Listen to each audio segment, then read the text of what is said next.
IFM News.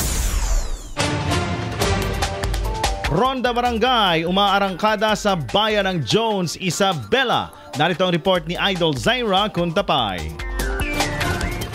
Umarangkada sa bayan ng Jones, Isabela ang Ronda Barangay Serbisyo Tiumili 2025 upang maghatid ng serbisyo sa mga residente. Sa pamamagitan ng programang ito, nakapaghatid ng libreng serbisyong medikal kabilang na ang libreng konsultasyon at counseling, dental services, laboratory services, pharmacy services at routine immunization and supplemental immunization activity. Layunin ng programang ito na matulungan ang mga residente na magkaroon ng maayos na kalusugan sa pamamagitan ng pagbibigay kaalaman patungkol sa iba't ibang sakit, mental health awareness, adolescent health, oral health care, tuberculosis, sanitation info drive, healthy habits, national immunization program, safe motherhood, NCD lifestyles, dengue, malaria at rabies, at bloodletting activity. Pinangunahan ng Municipal Health Office katuwang ang LGU Jones at iba pang departamento ng LGU ang nabanggit na aktibidad.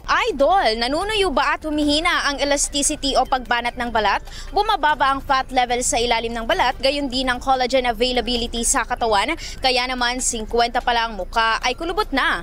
Para pigilan ang mabilis na pagtanda, mag-DTX 500 na. Pinaparami ang cell regulators gaya ng retinols, peptides at growth factors para sa collagen metabolism and productions. Sa DTX 500, hindi lang balat mo ang magiging makinis kundi ang selula ng iyong buong katawan. Para maging healthy, mag-DTX 500 palagi. Para sa IFM News, ako si Idol Zaira Kuntapay, Idol! IFM News.